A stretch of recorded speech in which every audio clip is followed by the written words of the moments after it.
Կիվեստում քննարկվում էր հենց Արցախը Հայաստանին միացնելու տարբերակը, դա էր սեղանի վրա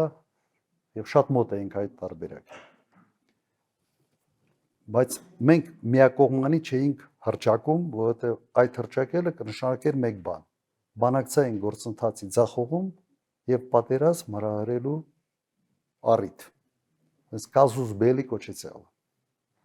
Եվ նայեք, եւ մենք այդ բանակցությունները ես չեմ կասկածում, որ արդյունքում մենք կբերեինք մեր ցանկացած տարբերակին։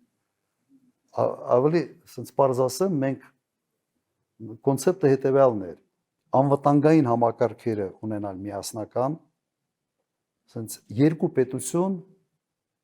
մեկ բանակ ըստ էության, երկու պետություն, մեկ անվտանգային համակարգ։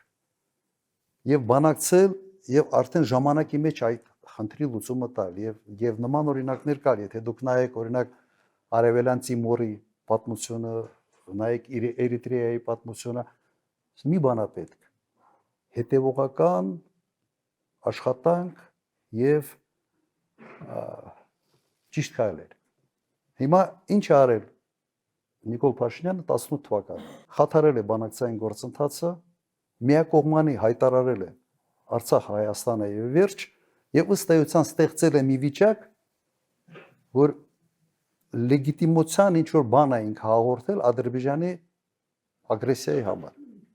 Մենք հենց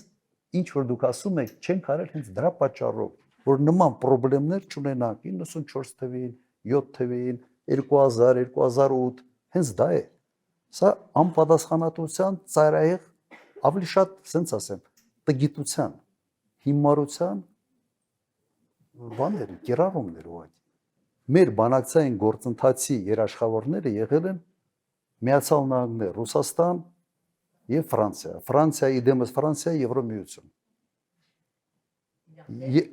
Եվ խնդիրները Հայաստանը ունեցավ այն ժամանակ, երբ այս երեակին մերժեց։ Փաստորեն Նիկոլ Փաշինյանը ասեց ինձանից ինչ եք ուզում, գնացեք Ղարաբաղի հետ քննարկեք։ Սենց էր ասում, չէ՞։ Գնացեք Ղարաբաղի հետ քննարկեք։ Ինչա մեր խելքը չէր կտրում էր։ Բայց դու չպետք է հատկապես երբ արդեն ռազմական բալանսը ինչ որտեղ խախտվել էր, դու չպետք է այդպիսի քայլ անես։ Դա պրովոկացիա էր, որը բերեց չափազանց ծանր հետևանքների։ Հենց որ մենք հայտարարեինք Ղարաբաղը որպես Հայաստանի կազմ, մենք կշեղվեինք, մենք այս խնդրի լուծումը կբերեինք երկրների տարածքային ամբողջականության սկզբունքի դաշտ։ Բայց մենք ամբողջ բանակցային գործընթացը տանում էինք ժողովուրդների ինքնորոշման սկզբունքի վրա հենվելով։ Եվ սա մեր ուժն էր։ Դրա համար հնարավորություն եղավ երկար տարիներ ունենալ փաստացի անկախ Ղարաբաղ, որը ենթադրվում է, որ դեռ չի ճանաչվել միջազգային հանրության կողմից, բայց փաստացի ճանաչվել է որպես ինքնորոշված ժողովուրդ, ինքնորոշված պետություն, որը ճանաչման փուլում է գտնվում։ Եվ մադրիդյան սկզբունքները դրա մասին է։ Միջազգային հանրությունը ասում է, ուղղակի այդ սկզբունքներով ասում է հետևյալը. դուք ինքնորոշվել եք, դուք process-ի մեջ եք, մենք հետևում ենք, մենք մասնակցում ենք այդ process-ին եւ որոշակի խնդիրների լուծելու պարագայում հանրաքվեով դուք կվերահաստատեք ձեր ընտրությունը։ Չէ, սա է մադրիդյան սկզբունքները, որ կարդում ես, հենց սրա մասին է։ Ինչ հարցեր կային, պրոբլեմային, որ մենք ունեինք անվտանգության գոտի Ղարաբաղի շուրջ։ Եվ ստե հարցը հետևյալն է, դու այդ անվտանգության գոտից հրաժարվում ես, հետո ես հարցը կարգավորում, բայց հենց հրաժարվում ես, դու խնդրեմ ես ունենում անվտանգային։ Դրա համար այդ հարցերը իրար հետ կապվում էին։ Եվ ես չեմ կասկածում, որ